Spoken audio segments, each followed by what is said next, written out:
socks have holes in them. Is that okay? So you might see my toes peek out of it. And these are my favorite socks to rehearse in. They don't even match, but. My name is Jessica Chen. I am a dancer, choreographer, and artistic director of a modern dance company, Chen Project. Reach. Yeah. When I dance, my experience of it is different depending on the context. So I can dance in a studio all by myself and just improvise. And that's a different feeling than when I'm on stage performing.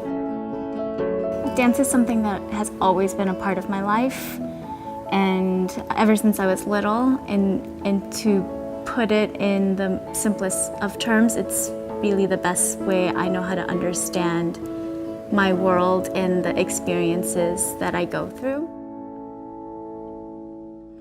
On August 11th, 2012, I was in a horrific near-fatal car accident, and I was airlifted to Cottage Hospital. Jessica's story is unfortunately not unlike many others in that what started out as a great day took a very dark turn. The trauma team and the OR team go into action pretty quickly when a Tier 1 trauma comes in, such as Jessica's. And so there's very little lag time between the CAT scan, which tells us what the problem is, and going to the operating room. I had fractured, different bones all over my body.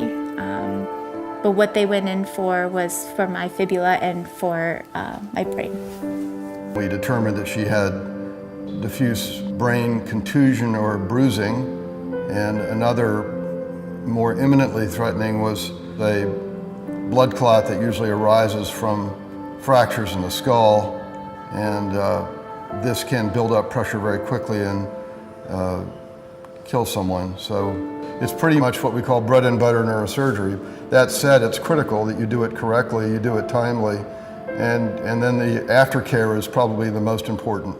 I know my colleague and friend Dr. Jones may downplay this and say this is a routine surgery for a brain surgeon, but I don't think there's anything that's routine for a brain surgeon, and this saved her life. When a patient like Jessica comes in, our goal is to restore her back to her functions before her injury.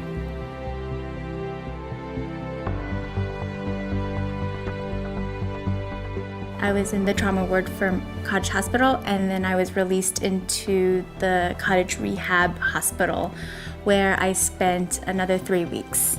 My injuries were so severe, I had to learn how to walk again. Nate was my physical therapist, and so he taught me how to use my crutches, and he taught me how to balance. A lot of times we're working with patients the first time that they've taken a step after a major injury or a major accident. So we have a lot of equipment here to prep them for that, keep them safe, and really use this as the springboard to return back to their life.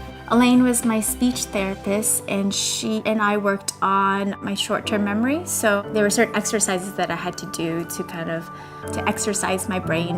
So Elaine and I played games together. So our hope here at Rehab is through therapy that the brain will rewire, and she'll be able to do things that right after the injury was not able to do. While I can't say I understand much about modern dance, I'm very pleased to see Jessica performing.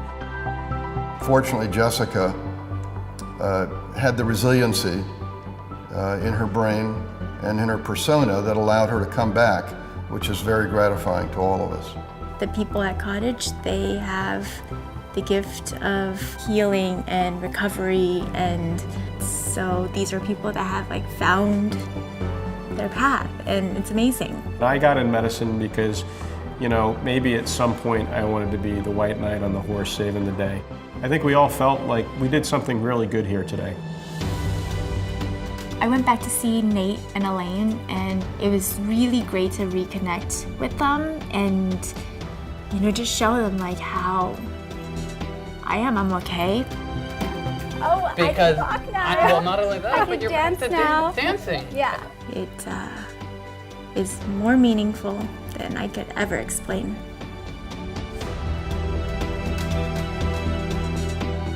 Thank you for saving my life.